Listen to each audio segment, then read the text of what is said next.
Eder, McAllister. Il 3 gennaio 2022 un bus della linea 12 riprende presso questi cassonetti, ferma la macchina di Claudio Sterpin. Quello è il momento in cui da uno di questi due portoni escono due uomini portando una macchina da cucire e la posizionano qua presso questi bidoni. Io cercavo una macchina così, una macchina da cucire da anni, e mi è capitata l'occasione di averla a disposizione, e allora ho chiesto a Claudio se si poteva caricarla in macchina e portarla presso la mia abitazione. Ci abbiamo provato, e quando Claudio ha aperto il baule, sul fondo del bagagliaio c'era un sacco nero disteso come a protezione nel caso, è una situazione normale, nei casi in cui qualcuno trasporta in macchina un qualcosa che potrebbe essere sporco. Ma comunque quando ho visto questo sacco nero disteso ho pure mormorato: Madonna, un sacco nero. Liliana non era ancora stata trovata vestita in quel modo. Claudio afferma che quando siamo andati a cercare Liliana, in realtà, lo ripeto ancora una volta, Claudio mi ha semplicemente accompagnato su mia richiesta, mi ha accompagnato dove c'è Monte Spaccato, dove inizia la strada romana, che scendendo arriva fino alla strada per Basovizza. Gli avevo proposto io di accompagnarmi là, e questo a seguito di una dichiarazione di Gabriella Micheli, che diceva che non aveva visto le telecamere della scuola di polizia e queste non avevano ripreso Liliana in discesa per la via Damiano Chiesa.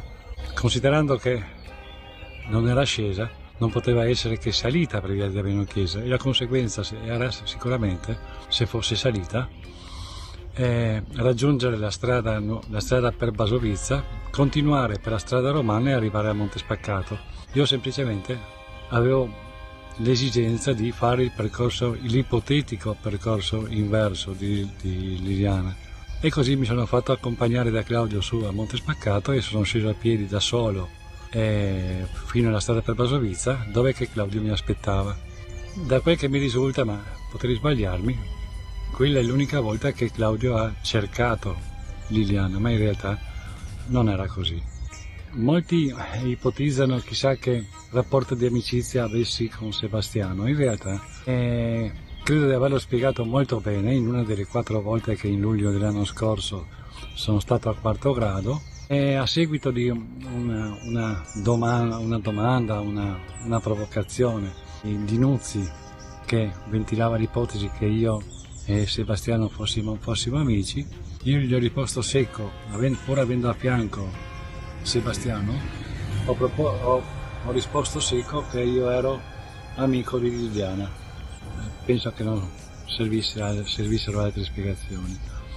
Amico di Sebastiano. Con Sebastiano ci siamo incontrati diverse volte, non ricordo, spesso casualmente, perché quando magari lui era in macchina, io attraversavo la strada a San Giovanni, lui mi vedeva, si fermava, andiamo a bere un caffè, andiamo a prendere qualcosa.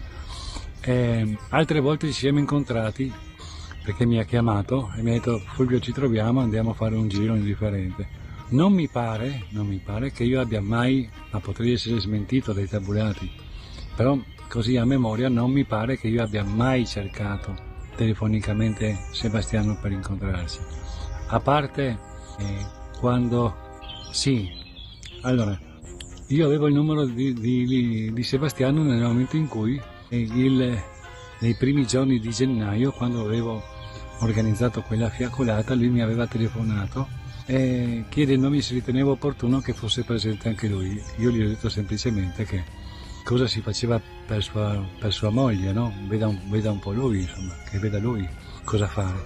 E poi alla fine era venuto a questa fiaccolata che poi si era trasformata in un porta un fiore. Erano presenti circa una ventina di persone. Di questi nessuno degli affezionati amici, parenti e conoscenti di Liliana, cioè praticamente quelli che vengono definiti la banda degli onesti. Quando Covalero trova la macchina da cucire, il 26 dicembre o il 3 gennaio? Ecco cosa risponde Claudio Sterpin all'ipotesi che Covalero dica fesserie. Appunto, fesserie e anche peggio. Fu il 26 dicembre. Ehi, non dimenticare di iscriverti a questo canale.